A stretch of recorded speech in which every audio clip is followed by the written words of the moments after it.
इस वीडियो में हम दिए गए समीकरण से हम क्या करेंगे, ग्राफ को खींचेंगे। देखो इसमें चाहे तो एक भी समीकरण हो सकता है, चाहे दो भी समीकरण हो सकता है। यदि एक समीकरण दिया रहेगा तो ग्राफ में एक रेखा खींचेगा, दो समीकरण दिया रहेगा तो ग्राफ में दो रेखा खींचेगा। देखो पहले लिखेंगे समीकरण एक से, समीकरण एक क्या है, x प्लस वाई बराबर 12।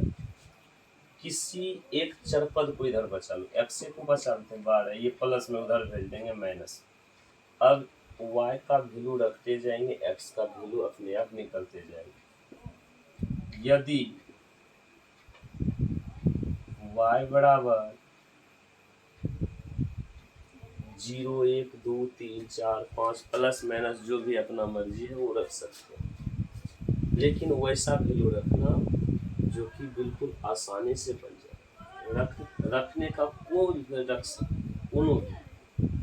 देखो जैसे मान लो कि यहाँ रख दिए 0, y का वैल्यू 0 रख दिया, तब देखो इसलिए x बराबर 12, y जहाँ है वहाँ रखेंगे 0, 12 में 0 घटेगा, 12 बचेगा। यदि y का वैल्यू 1 रखेंगे, इसलिए x बराबर 12 माइनस y की जगह कितना 1 रख लेंगे, यहाँ कितना 11 बचा।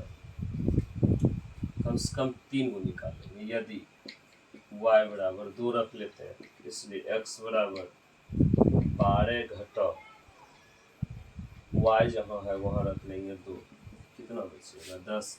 एक सारणी बना लो,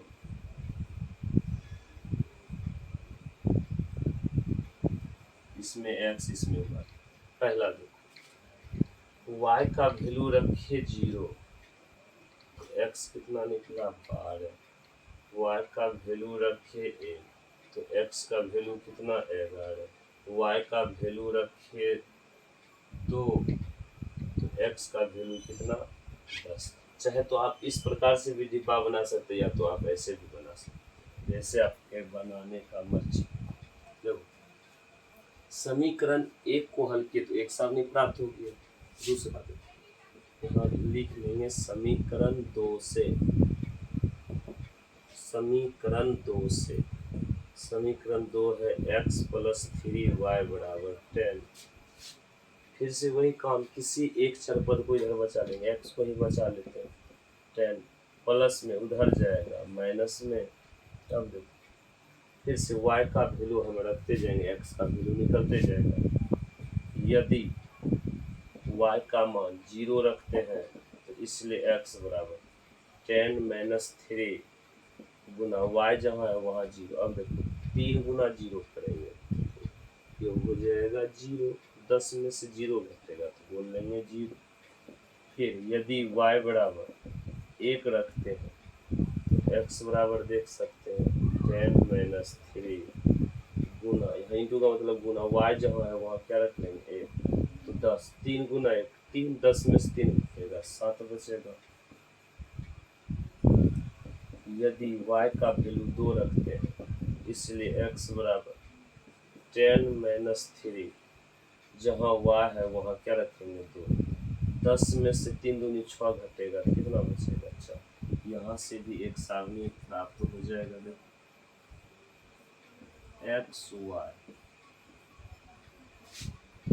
पहला y रखे 0, x क्या प्राप्त हुआ 0, y रखे 1 तो x क्या प्राप्त हुआ, यहाँ 10 न होगा, 10 होगा। यदि y का वैल्यू रखे 1 तो x का वैल्यू निकल करके आया 7। यदि y का वैल्यू रखे 2 तो x का वैल्यू कितना निकल करके 4। इस प्रकार से दो सारणी प्राप्त हो गया। अब यदि ग्राफ खींचना है तो पहले इस प्रकार से दो रेखाएं आप खींच लें,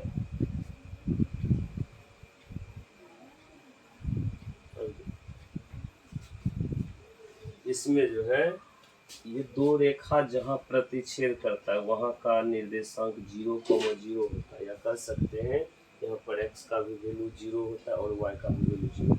यहाँ पहले अक्ष को बैठा देते हैं, इसका नाम एक्स अक्ष, इधर एक्स डैश अक्ष, ये रहा वाई अक्ष, ये रहा वाई डैश अक्ष। तो याद रखना, या तो आप ऊपर चले या तो आगे चले, तो प्लस कह सकते, ऊपर प्लस, दाहिना तरफ प्लस।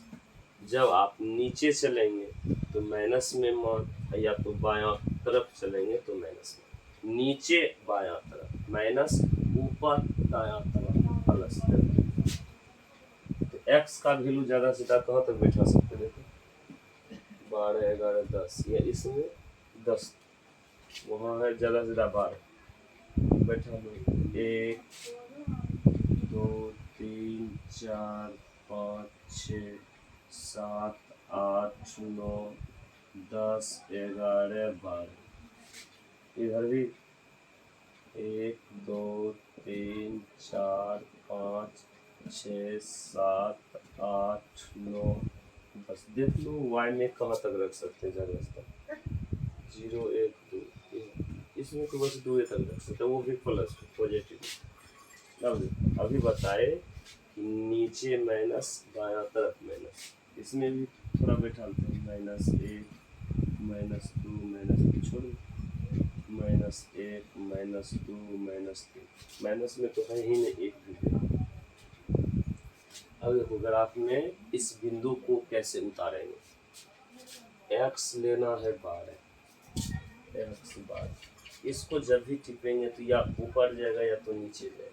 इस प्रकार से मान लो ये बढ़ रहा है, आपके पास जब ग्राफ कॉपी होगा तो उसमें बिल्कुल सीधी रेखा दिया डॉट डॉट करके, एक्स 12 और वाई 0। अब वाई तो ये वाई बिल्कुल 0, इसको जब भी टच करेंगे तो या तो ये दाहिना तरफ चलेगा या तो बायां।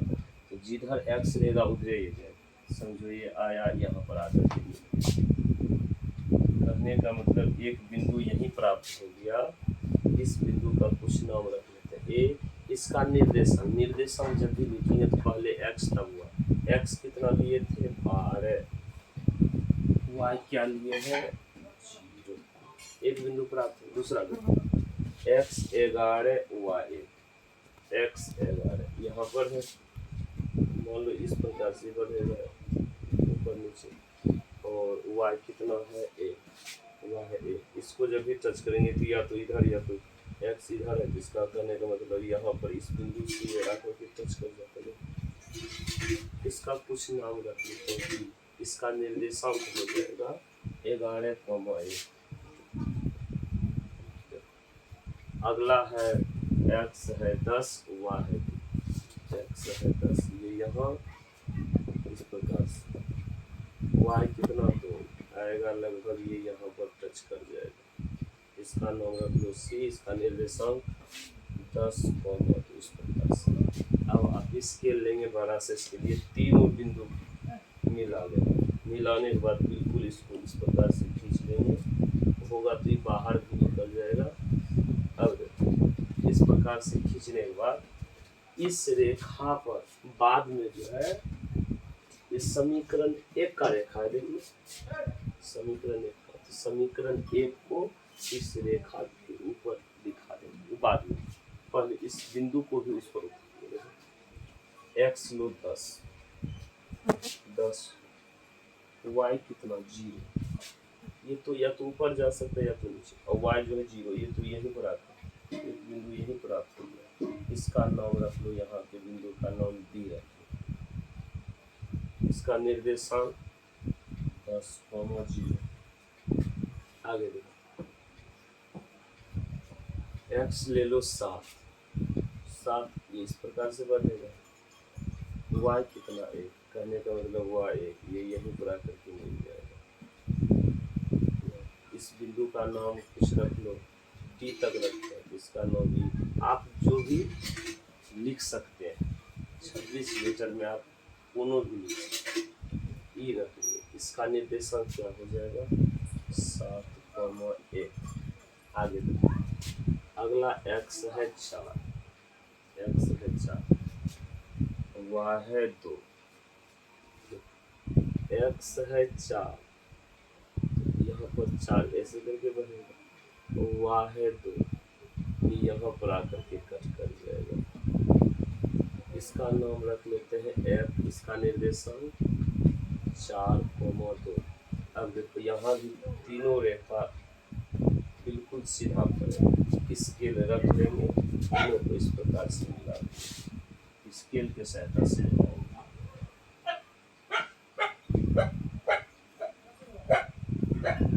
प्रकार से ये इधर भी तीर का निशान दे देंगे इधर। अब ये बन गया। अब सिर्फ इस रेखा पर समीकरण को लिखते हैं। पहला समीकरण क्या है? x प्लस वाई बराबर कितना? 12। दूसरा ये है, इसमें दूसरा रेखा ये है, क्या है? इस पर दिखा देंगे x प्लस 3y बराबर, इस प्रकार से पूरा का पूरा ग्राफ क्लियर हो गया। यह जो है 10th में फिक्स है कि एक ग्राफ पूछा ही पूछा जाएगा।